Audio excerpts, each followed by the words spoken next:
হ্যাঁ বলো। এই লাও, এটা তোমার জন্য। আমি ব্যাগ কি করবো? আমার ব্যাগ আছে তো। সে তো দেখতেই পাচ্ছি ব্যাগের থেকে সেট পিন বেশি। এবার ফাইনাল পরীক্ষা অন্য স্কুলে হবে, এই ব্যাগ নিয়ে পরীক্ষা দিতে যাবে নাকি? এই লাও ধরো। না না লাগবে না, আর কদিন প্রতি পানি দেওয়ার টাকা পাবো, ও হয়তো কিনে নেবো। কেনে? এই ব্যাগটা তোমার পছন্দ হয়নি? তোমার লেগে তো কিনে লাসনু। না না পছন্দ হবে না কেনে, ভালো তো। কিন্তু আমি তোর ব্যাগ নিতে পারবো না। কেনে নিতে পারবে না? প্রতিদিন ছিঁড়া ব্যাগ নিয়ে স্কুলে যাও, আমার খারাপ লাগে না বুঝি? লাও ধরো। বললাম তো নেবো না। নিবা না? না সরি, কিছু মনে করো না।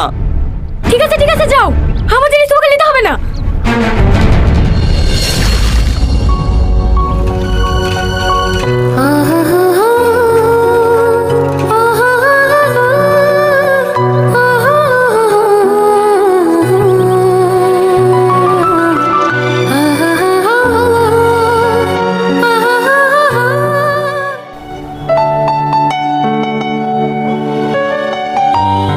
হেলে সালমা, ভাল লাগছে না, আমি খাবো না, তুই খা।